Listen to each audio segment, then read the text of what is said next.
Assalamualaikum warahmatullahi wabarakatuh.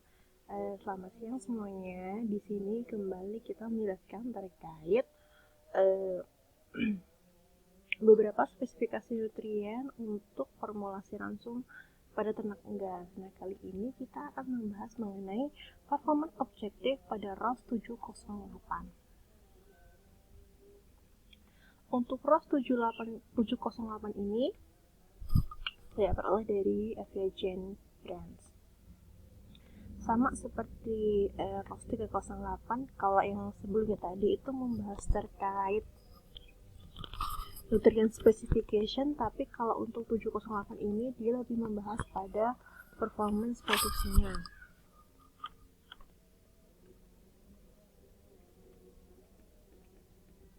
Nah, faktor produk performance itu dipengaruhi oleh beberapa faktor. Yang pertama adalah ketersediaan dari bahan dalam nutrien dan intake atau tingkat konsumsi dari si ayam itu sendiri. Nah, setiap bahan pakan itu memiliki spesifikasi yang berbeda-beda. Walaupun satu jenis bahan pakan yang sama, tetapi kandungan nutriennya itu bisa saja berbeda. Karena apa? Karena pengaruh produksi, lalu penyimpanan, panen, pengiriman, dan banyak faktor lain yang dapat menyebabkan bahwa setiap bahan pakan itu memiliki kandungan nutrien yang berbeda. Lalu faktor berikutnya adalah tingkat konsumsi, di mana tingkat konsumsi ini sangat berpengaruh terhadap produktivitas yang akan dihasilkan dari seekor ayam. Lalu berikutnya faktor kedua adalah kondisi dari iklim. Nah, iklim itu sangat berpengaruh terhadap kondisi pertumbuhan ayam broiler. Kenapa? Karena suhu itu sangat berpengaruh besar terhadap tingkat performa, dan suhu itu juga sangat berpengaruh terhadap proses metabolis yang ada dalam tubuh. Semakin tinggi suhu lingkungan, maka proses metabolisme dan performa itu tidak akan optimal. Karena apa? Energi yang dihasilkan dalam proses produksi itu akan banyak terbuang oleh energi panas. Dan berikutnya yang berpengaruh adalah tingkat ekonomi selama produktivitas itu tidak ada harga pakan, biaya produksi, biaya tenaga, dan biaya distribusi itu sangat berpengaruh terhadap tingkat performance yang dihasilkan. Oke, kita kembali kepada manajemen handbook ini.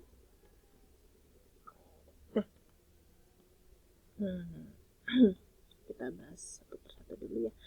Nah, ini SH performance. Kita langsung ke performance atau performance dari ayam ROS 708 yang jantan. Kita langsung spot saja pada minggu pertama. Untuk minggu pertama itu body weight yang dihasilkan atau targetnya itu sekitar 198 gram atau kurang lebih sekitar 2 on. Untuk daily gain sekitar 30 gram, untuk konsumsinya sekitar 33 gram, dan untuk FCR-nya 0,85.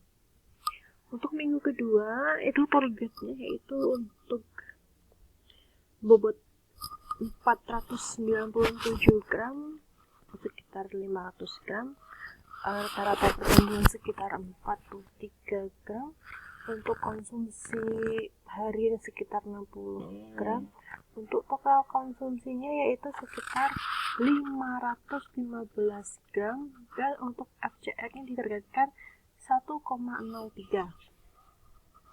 Pada minggu ketiga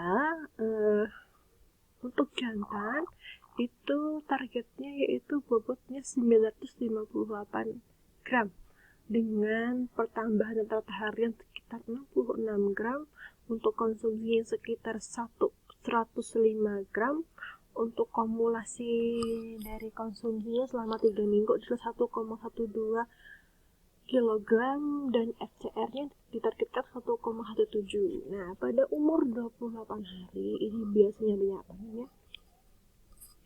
Itu target bobotnya yaitu mencapai 1,5 kg dengan rata-rata performance-nya dengan hariannya yaitu 86 gram, rata-rata konsumsi harinya 150 gram, dan akumulasi dari total konsumsi selama 4 minggu ini adalah 2 kg, dan FCR-nya ditargetkan 1,3. Ini sangat berbeda dengan kita bandingkan dengan performa tadi yang ini ya, yang COP 500. Nah, ini untuk female atau untuk yang betina. Untuk yang betina pada minggu pertama itu target bobot yang dihasilkan sama, kurang lebih 2 on, daily average daily gain sekitar 23 gram, daily intake 3 gram, total konsumsi selama 1 minggu itu sekitar 2 on. Untuk FCR 0,85 ini cenderung tidak jauh berbeda, tapi akan nampak berbeda pada hari ke-28. Untuk kayak betina pada umur 28 hari itu cenderung bobotnya di bawah yang jantan. Coba kita bandingkan. Pada yang betina ini pada usia 28 hari bobotnya adalah sekitar 1,4 kg dengan rata-rata pertambahan bobot badan sekitar 73 gram dan total konsumsi sekitar 130 gram. Untuk total pakan selama 4 minggu ini adalah 1,8 kilo dan untuk FCR 1,3. Nah, kita bandingkan dengan yang jantan pada usia 28 hari.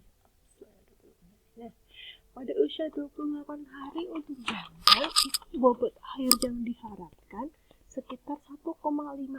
Artinya apa? Di sini ada selisih sekitar 1. Ini cukup jauh sekali. Nah, kita sekarang akan melihat performa objektif sama FCR ya, sama performa objektif. Kita lihat sekarang karkasnya di bawah. Nah, ini adalah beberapa definisi dari performa produksi, dari produksi karkas yang diukur. Yang pertama yaitu efisiensi. Efisiensi itu bagian karkas tanpa lemak abdominal dan organ internal dari total bobot hidupnya. Breast atau dada tanpa kulit dan tulang.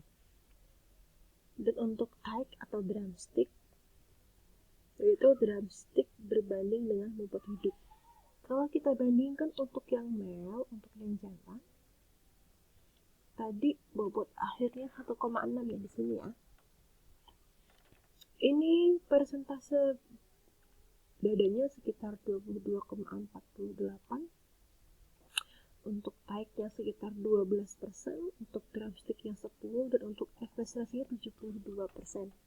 Di sini kalau kita lihat semakin tua umurnya maka persentase dari dadanya itu, daging yang dalam dada itu semakin banyak. Sama halnya juga seperti pada bagian thigh dan drumsticknya juga seperti itu. Nah, kalau kita bandingkan dengan yang female atau yang betina